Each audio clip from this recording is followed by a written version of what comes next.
Bonjour et bienvenue. À travers cette courte vidéo qui se veut avant tout pédagogique, je vous propose de découvrir comment l'intelligence artificielle peut transformer ou du moins accompagner le quotidien de votre entreprise. Cette vidéo se déroulera en 6 parties. On débutera par le programme, ensuite les usages, les objectifs, 2 cas concrets et enfin la conclusion. On le sait et surtout on l'entend. L'information sur l'IA est de plus en plus abondante. Entre les démonstrations impressionnantes et parfois complexes, l'IA peut être perçue comme une technologie inaccessible, voire intimidante. En réalité, l'intelligence artificielle peut répondre à des besoins du quotidien et ce de manière très concrète. Et c'est ce que je vais tenter de vous démontrer. Dans cette vidéo, nous allons repartir sur des bases simples, en explorant ensemble 2 cas d'usage concrets, adaptés à l'univers des TPE et des PME. Ces exemples montreront comment l'intelligence artificielle peut avoir un impact immédiat, même avec un budget limité et sans nécessiter de connaissances techniques préalables. Et justement, les cas concrets ne manquent pas. Voici une liste non exhaustive d'actions pouvant être largement soutenues par l'IA. Amélioration de la relation client, gestion des recrutements et mise en place d'une fiche de poste, création de newsletters, veille concurrentielle ou technologique, outils pour définir les besoins en formation, aide pour la rédaction de contenu afin de venir soutenir, par exemple, une stratégie de référencement, création de visuels ou encore analyse de données comptables ou données de vente. Avant de passer sur nos 2 cas concrets, je souhaitais vous rappeler mon objectif. À travers cette vidéo, je souhaite vous démontrer que l'intelligence artificielle n'est pas réservée à une élite technologique ni uniquement aux grosses entreprises, mais qu'elle peut être un outil à la portée de toutes et tous pour simplifier, optimiser et rendre vos actions plus efficaces. Passons à notre premier cas. Pour commencer, vous devez maîtriser la rédaction d'un prompt, c'est-à-dire les instructions qui vont permettre à l'intelligence artificielle d'interpréter votre requête pour vous fournir des résultats pertinents. Pour parvenir à rédiger un prompt efficace, je vous conseille d'appliquer les recommandations suivantes. Rédiger des instructions précises, utiliser un langage simple et clair, et enfin utiliser la logique RACE, R-A-C-E, qui définit le rôle, l'action, le contexte, ainsi que l'exemple de format que vous souhaitez obtenir. Je vous propose dès maintenant de rédiger notre premier prompt. Pour notre premier cas, nous allons analyser les commentaires reçus sur la fiche d'établissement Google d'un restaurant. Notre objectif sera de réaliser un plan d'action visant à améliorer l'expérience client, ainsi que la création de réponses personnalisées à ces commentaires. Cette démarche pourra être facilement transposée à tous les domaines d'activité et également utilisable pour gérer les emails récurrents de vos clients. La rédaction de ce premier prompt va me permettre d'obtenir un premier tableau pour identifier les récurrences positives et négatives dans les commentaires, ainsi qu'un second tableau avec les principales actions à mettre en œuvre pour améliorer l'expérience de mes clients. J'utilise alors la structure RACE pour rédiger mon prompt. Le rôle agit en tant que consultant spécialisé dans l'univers de la restauration.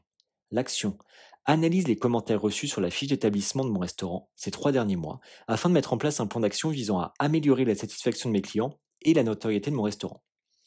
En contexte, je suis directeur d'un restaurant japonais depuis plus de 10 ans. Le chiffre d'affaires de mon restaurant a baissé de 15% ces derniers mois et j'aimerais trouver des solutions adaptées pour améliorer la situation. Enfin, l'exemple ou encore le format, je souhaite que tu intègres dans un premier tableau les principales récurrences évoquées dans les commentaires de mes clients, en colonne A le sujet et en colonne B le nombre de récurrences. Dans un second tableau, intègre les 5 actions principales à corriger avec en colonne A la dénomination de l'action et en colonne B le détail de l'action à réaliser avec mes équipes. C'est parti. J'accède maintenant à la version gratuite de ChatGPT dans laquelle je viens coller le prompt que nous avons préalablement réalisé. Je vais ensuite dans un tableur dans lequel j'avais déjà intégré les commentaires du restaurant que je viens finalement coller à la suite de mon prompt. Dès lors que c'est fait, je n'ai plus qu'à lancer ma requête. ChatGPT va interpréter le prompt que j'ai réalisé. On obtient bien un premier tableau qui vient récapituler les principales récurrences dans les commentaires de mes clients, ainsi qu'un deuxième tableau qui vient faire une proposition de plan d'action afin de venir améliorer la situation de mon restaurant. Et enfin, ChatGPT propose même des recommandations additionnelles à la fin de sa proposition. En regardant les résultats de plus près, le premier tableau liste les 8 principaux thèmes mentionnés par les clients, ainsi que la répétition de ces thèmes dans les commentaires. On voit notamment apparaître des problèmes liés aux saveurs, à la taille des portions et à la présentation des plats, ou encore à la fraîcheur des aliments. Le second tableau présente quant à lui une proposition de plan d'action. Les thèmes importants du tableau 1 sont repris avec la mise en avant d'actions concrètes pouvant être déployées pour renforcer l'expérience et la satisfaction des clients. On obtient notamment des recommandations sur la formation des équipes, le déploiement d'un processus de double vérification des commandes, ou encore la création de nouveaux standards avec le test des plats en amont du service. Ici, l'analyse porte sur seulement 20 commentaires, mais elle pourrait facilement s'appliquer à des milliers de messages ou mails en reprenant le même fonctionnement, et ce, afin d'obtenir en quelques secondes un tableau facilitant la compréhension des retours clients. Sachez également qu'à défaut de coller les éléments comme je viens de vous le montrer pour des raisons visuelles, il est tout à fait possible d'intégrer votre tableau sous forme de fichier au sein de votre prompt. Même si certaines de ces actions peuvent sembler évidentes, elles le sont surtout au regard de l'analyse que nous venons de réaliser.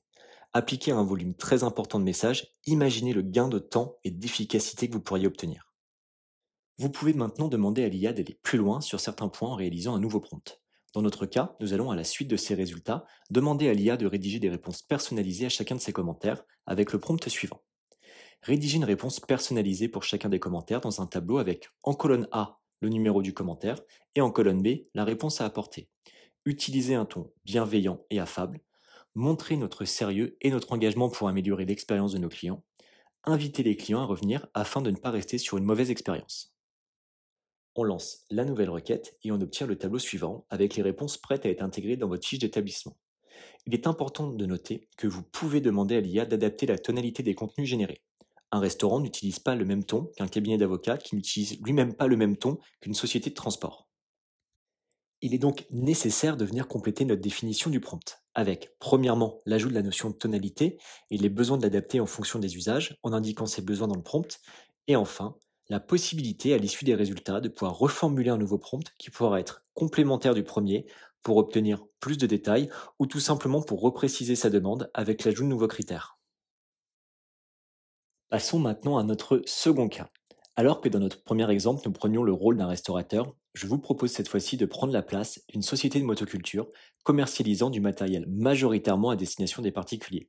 Cette entreprise souhaite envoyer à l'ensemble de ses clients une newsletter pour présenter les nouveautés produits et mettre en avant son expertise pour renforcer la confiance de ses clients. Nous allons utiliser trois outils, ChatGPT pour la création des contenus, Midjourney pour la création des visuels et enfin HubSpot pour la mise en page de notre newsletter. Je vous propose de débuter par la création du contenu de la newsletter en respectant la structure suivante. Une première partie avec la présentation de l'entreprise et l'introduction du sujet, une seconde partie avec les nouveautés produits, et enfin une troisième partie avec l'expertise, les services proposés, ainsi que l'équipe. On peut dorénavant passer à la création de notre prompt en respectant une fois encore la méthode RACE, R-A-C-E, afin de venir créer les trois parties de contenu. Le rôle agit en tant qu'expert en CRM. L'action rédige le contenu de trois blocs distincts pour créer ma newsletter. J'ai besoin d'un premier bloc d'introduction, d'un second bloc permettant de parler de nos nouveautés produits, notamment une nouvelle gamme d'outils à batterie, légers, silencieux et puissants, et de nouveaux robots tondeuses, dont en autonomie d'espace de 200 m² à 4000 m². Enfin, un troisième bloc sur notre expertise. Contexte, nous sommes une entreprise de 7 salariés, spécialisée dans la motoculture pour les particuliers depuis plus de 20 ans. Nous souhaitons promouvoir notre nouvelle gamme de produits et notre expertise auprès de nos clients.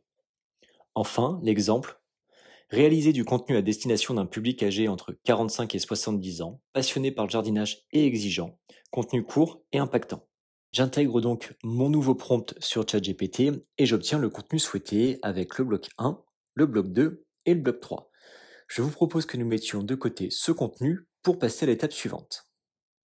Cette seconde étape va consister à venir créer les visuels dont nous allons avoir besoin pour notre newsletter. Le rôle des visuels est clé dans la communication des entreprises et vient renforcer l'image de marque. Ici, on évite ainsi les problèmes de droit liés à l'usage d'images que vous pourriez trouver sur Internet et également on limite l'usage d'images parfois non adaptées ou peu qualitatives. Pour nos besoins, nous allons créer une image pour la bannière, deux images pour la section produit, ainsi qu'une image fictive d'une équipe de jardiniers en action afin que la newsletter soit complète. Pour vous donner un ordre d'idée, une licence sans engagement à l'outil Midjourney est de 10 € hors taxe par mois pour générer environ 200 images. La création d'images via l'IA répond elle aussi à des spécificités en termes de rédaction de prompts. Je vous conseillerais de privilégier des prompts en anglais, ces derniers m'ont souvent apporté des résultats plus adaptés et réalistes. Mais ce n'est pas une obligation et je resterai sur une démonstration en français pour notre exemple. Commençons avec notre premier prompt pour la bannière avec la structure suivante. Sujet principal, un jardin fleuri avec quelques arbres ainsi qu'une jolie maison en arrière-plan. Style, dans un style photographique ultra réaliste, type photo d'un Leica SL2. N'importe quel appareil photo ici pourra faire l'affaire. Ambiance et émotion, durant une journée ensoleillée avec un ciel bleu. Éléments spécifiques, ambiance calme et cosy. Qualité, image avec beaucoup de détails pour plus de réalisme, type 8K. Nous passons maintenant sur l'outil Midjourney dans lequel je viens coller le prompt et lancer ma requête. Il ne me reste plus qu'à attendre quelques secondes afin que l'outil interprète ma requête et génère les images. L'outil crée toujours 4 déclinaisons avec le prompt proposé afin de vous donner plus de choix et ensuite, au besoin, de redécliner l'image qui vous semble la plus adaptée sous différentes versions.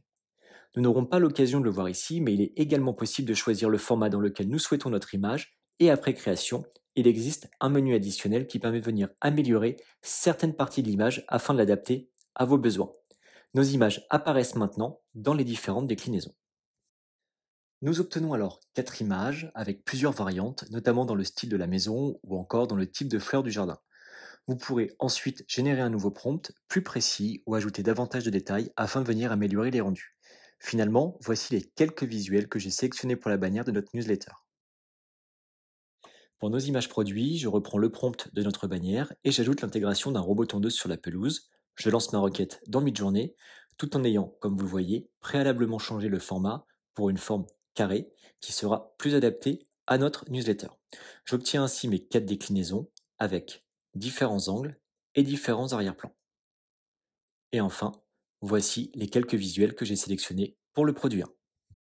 De même pour notre produit 2, j'intègre dans le sujet principal l'ajout de fleurs luminescentes et je lance ma requête. J'ai également fait plusieurs déclinaisons de prompt avec l'intégration d'un flux lumineux électrique dans le jardin pour imager les produits sur batterie ou encore l'ajout d'animaux pour montrer le côté silencieux des outils. Voici nos 4 déclinaisons avec encore une fois un arrière-plan et des angles différents ainsi que les différents visuels sélectionnés pour notre second produit. Enfin, je crée ma photo d'équipe fictive en ajoutant dans le sujet principal mon souhait de voir des jardiniers en activité et je lance ma requête. J'ai de nouveau modifié le format des visuels afin que ces derniers soient plus adaptés à la dernière section de notre newsletter. J'obtiens alors les 4 déclinaisons dans différents environnements et différentes situations. Il s'agit encore une fois d'un premier jet qui pourra être amélioré avec de nouveaux prompts. Et voici les quelques visuels que j'ai sélectionnés. Nous venons de créer nos différents contenus sur ChatGPT, les visuels sur Midjourney. Je vous propose maintenant de passer à la mise en page sur HubSpot. Après avoir créé votre compte, gratuit jusqu'à 2 utilisateurs, allez directement dans la barre latérale gauche, puis dans Email Marketing. Avant de vous montrer le résultat du template que j'ai commencé à créer, je vous invite à aller dans Créer un email, en haut à droite, puis sélectionner Email ordinaire. L'avantage ici, c'est d'avoir accès à une multitude de templates, vous permettant de voir comment vous pourriez organiser et tester la longueur de vos contenus, identifier le format des images dont vous allez avoir besoin, et finalement tester différents formats de mise en page, quitte à faire de l'A/B testing, à savoir tester différents formats auprès de vos clients et ainsi identifier ceux qui vous permettent la meilleure conversion. Je sélectionne ce format, j'identifie la bannière au format paysage et les 2 images produits carrés que nous avons d'ores et déjà créées. Je vais pouvoir en quelques clics modifier le contenu en changeant par exemple ici le titre de l'introduction, modifier les visuels, en ajoutant et en testant ceux que nous avons créés ensemble, ajouter des boutons de redirection afin que vos clients soient redirigés vers les bonnes sections ou les bons documents, et enfin, très facilement, je peux également ajouter le visuel qui sera dédié à notre photo d'équipe en glissant l'élément adéquat. Voici le résultat en ayant utilisé le template de HubSpot. Vous avez 2 formats générés, le premier à gauche lorsque l'email est ouvert sur un ordinateur et le second avec le rendu sur smartphone. On retrouve bien ici notre bannière que nous avons créée avec Midjourney et pour rendre l'exemple plus réaliste, j'ai également intégré un logo. Nous avons ensuite la première section de contenu créée avec ChatGPT que j'ai uniquement remis en forme. Notre image produit, nous avons à droite le contenu et le bouton de redirection qui pourrait pointer vers un site internet ou encore un catalogue PDF. Notre seconde image produit, ce qui peut être intéressant dans ce cas, c'est que Midjourney a repris une multitude de designs pour créer le robot tondeuse. Ainsi, lorsque vous évoquez plusieurs marques, comme c'est le cas ici, vous ne valorisez pas un modèle plus qu'un autre. Nous avons le bloc relatif à l'expertise de l'entreprise et enfin, notre photo d'équipe. J'ai réutilisé le logo pour clôturer notre newsletter et ajouter une section pour les réseaux sociaux. Dans ce second et dernier cas, nous avons utilisé 3 outils, dont 2 outils s'appuyant sur l'intelligence artificielle. Midjourney pour la création des visuels, ChatGPT pour générer les contenus, et enfin HubSpot pour la mise en page de notre newsletter. En conclusion, comme nous avons pu le découvrir ensemble, l'intelligence artificielle peut se positionner comme un outil puissant au service des entreprises. Je résumerai ainsi cette vidéo en utilisant la définition suivante. L'IA est un puissant outil d'optimisation qui aide à automatiser et à rationaliser des tâches répétitives ou chronophages tout en permettant d'accompagner l'analyse de problématiques ou situations complexes pour en extraire des réflexions nouvelles. Au service de l'humain, l'IA contribue à gagner en efficacité et à accompagner la prise de décision. Nous arrivons à la fin de cette vidéo, j'espère qu'elle vous aura permis d'en apprendre davantage sur l'intelligence artificielle et que ce contenu vous permettra de déployer de nouveaux processus au sein de votre entreprise pour gagner en efficacité au quotidien. À bientôt.